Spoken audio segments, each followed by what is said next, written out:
suffisait tout simplement que la société civile se réunisse, quelle que soit sa diversité, ils doivent prouver l'unité dans leur diversité et produire un seul candidat. Personne n'a confiance à l'autre. Personne n'a confiance en l'autre. Comment voulez-vous que vous puissiez construire un pays où vous n'avez confiance en l'autre? Tout le monde veut aller occuper ces postes-là. Et puis, il faut qu'il y ait quand même de la discipline. Vous voyez, la majorité présidentielle, tout est calme. Votre réaction à cette affirmation, on dit, le pouvoir qui tient à tout prix à contrôler la CENI New Look a infiltré la société civile en créant plusieurs organisations parallèles qui, une fois dans les travaux de conclave, doivent à tout prix faire marginaliser les vraies organisations de la société civile. Mais ça, ce sont les déclarations fortuites. Quand est-ce que le pouvoir a infiltré? Juste avec la promulgation de la loi ou avant cette loi? C'est la question qu'il faut se poser. Sachez tout simplement, Mathieu, que la société civile, l'opposition dans ce pays, ils ont des problèmes. C'est deux classes qui bloquent le développement du pays. C'est l'opposition, c'est la société civile. Mais non, c'est pas eux qui gèrent. La preuve, la preuve est qu'on leur donne maintenant l'occasion. L'occasion est donnée. Vous avez des pains sur la planche, prenez la scène, puisque vous avez contesté les élections. Je sens que vous les énervez alors. Non, vous avez contesté les élections, noir sur blanc. Prenez la chose, démontrez de quoi vous êtes capable. Ce qu'il faut remonter, c'est quoi? L'opposition dans ce pays, la société civile dans ce pays, ce sont les gens qui ne sont que les grands parleurs, mais les faibles faiseurs. Alors, comment voulez-vous qu'on puisse avoir les gens qui n'ont que le savoir, mais ils n'ont pas le savoir-faire?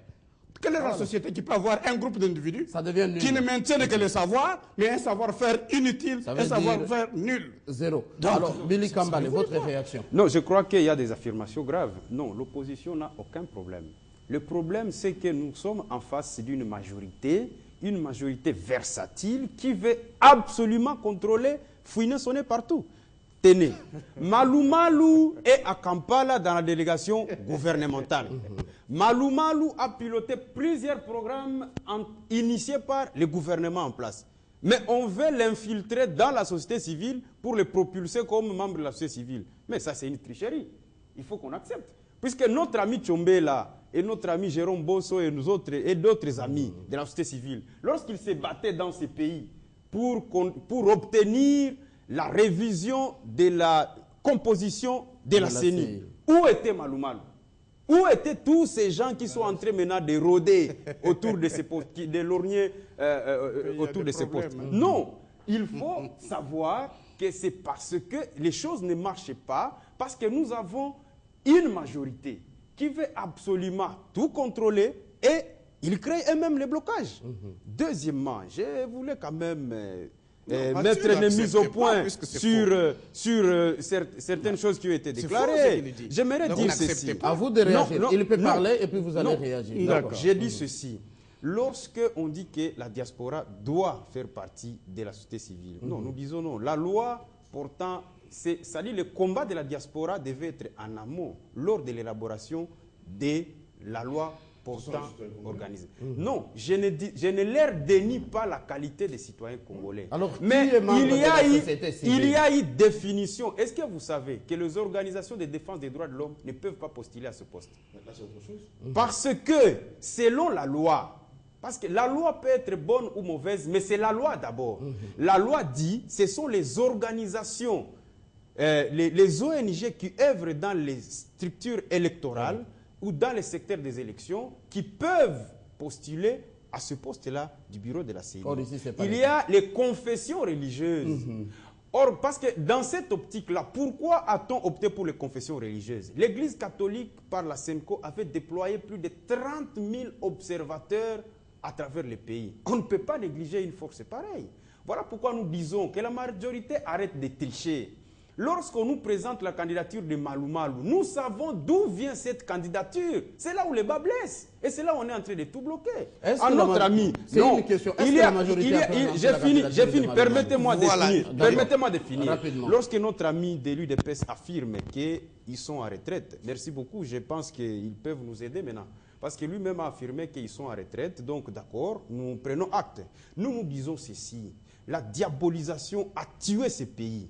Lorsqu'on doit prétendre que les autres sont mauvais, nous sommes bons, ce n'est pas ça qui construit. Ce qui construit, ce sont les valeurs.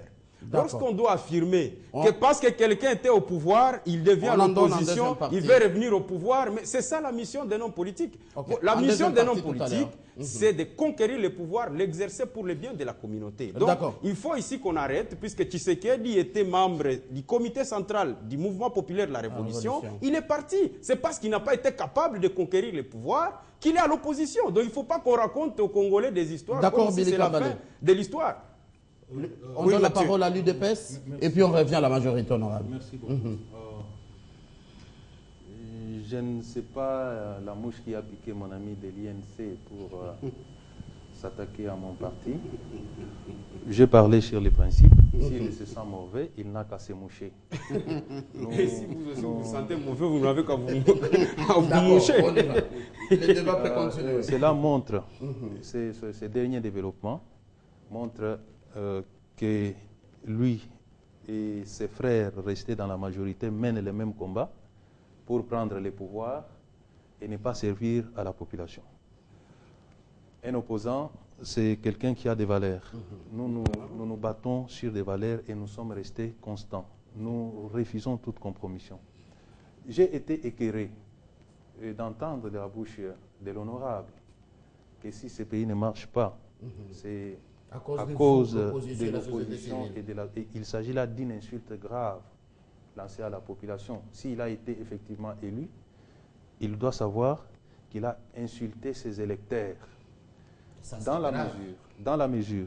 Vous voulez les mettre en conflit avec ses électeurs. J'ai dit que s'il a été élu réellement, il doit avoir insulté présentement ceux qui l'ont élu. Et souvent des attitudes pareilles, c'est les attitudes des gens qui n'ont aucun respect pour la population.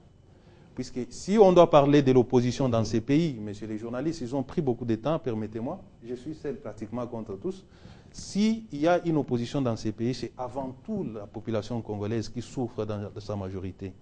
Comment voulez-vous qu'on puisse aimer un pouvoir qui affame la population? Comment voulez-vous qu'on puisse aimer un parlement qui vote des lois uniques? Comment voulez-vous qu'on puisse adopter ceux qui se présentent devant nous comme une majorité au moment où ils sont en déphasage total avec cette population? À quoi bon prendre un pouvoir pour ses intérêts propres? C'est taper une Mercedes, une voiture, plusieurs femmes. Et pendant que ceux qui vous ont élus, ceux qui vous ont donné le pouvoir, sont dans la souffrance la plus totale. Voilà la différence qu'il y a entre un parti comme l'IDPS et un parti comme l'INC. L'INC, c'est un parti qui... En tout cas d'après ce que je trouve, l'impression qu'ils donnent, ils se battent pour les pouvoirs pour les pouvoirs. Or, nous ne refusons pas de prendre les pouvoirs, mais nous voulons prendre les pouvoirs dans l'intérêt de la population. Or, nous avons une sorte d'oligarchie qui s'est accaparée du pouvoir depuis plusieurs années, aidée par les forces extérieures. Et ils ont ces pouvoirs-là en main, non pas pour le bien-être de notre population, mais par contre pour se servir. D'accord. À ce jeu-là, mon cher ami de l'INC, l'IDPS n'est pas partie prenante. Réaction de la majorité. C'est clair, Mathieu. La première des choses, je voudrais clarifier ceci. Tout le monde est conscient que dans notre pays, il y a des problèmes. Notre population souffre et nous devons le faire sortir de la misère. D'accord. On ne peut pas faire sortir la population de la misère par des paroles. En volant, on doit passer par des actes. À la commande on du doit pays, se mettre au prenez travail. l'argent. Il a été clair et dit que lorsqu'il y a eu les élections passées, s'il y a eu des problèmes dans la gestion, c'est tout simplement puisque les bureaux de la CENI n'avaient pas bien dirigé, n'avaient pas bien travaillé. Alors pour cette raison-là, on s'est dit cette fois-ci, au moins, tout le monde, mettez-vous au travail, tout le monde, mettez la main à la pâte, plaçons un président de la société civile, un vice-président et les autres, y compris l'opposition. Répartis comme suite, 6 majorités, 4 oppositions, 3 sociétés civiles. Pour que tout le monde se mette au travail, afin que nous puissions faire sortir notre population de la misère. Il ne suffit pas de se cantonner quelque part bras croisés, en train de crier pour dire que donne-moi le pouvoir, le jour que j'aurai le pouvoir par bâton magique, vous serez heureux. Ah non! Là, il faut revenir encore au temps où quelqu'un disait, je veux parler, où l'équilibre de la parole. La parole, c'est d'abord à Michel Kitoko. Mathieu, je voudrais confirmer. Lorsque l'honorable affirme que les opposants sont incapables de se choisir, n'est-ce pas honorable, que chaque fois que les opposants vous ont fait des propositions, vous choisissez vos opposants? Donnez les positions. Écoutez, prenons le cas de l'Assemblée où vous êtes. Oui. La vraie opposition, puisque c'est lui qui a la vice-présidente, a été désavoué par son parti. Un membre de l'IDPS élu sur la liste de l'IDPS. L'IDPS a déclaré qu'elle n'est pas partie prenante. Pourquoi vous n'avez pas pris en compte les propositions de l'autre opposition qui était dans la salle et vous vous êtes choisi des opposants? Je vais dévoiler le secret qu'il y a. Là, je crois le premier ou deuxième rapporteur. Oui. Il y a une opposition qui était dans la salle, la vraie, qui a proposé un nom. Est-ce que vous l'avez suivi? Voilà la réalité. Aujourd'hui encore, il y a la société civile, monsieur. Il y a la société civile, cher honorable, qui propose les acteurs de la société civile du secteur des élections.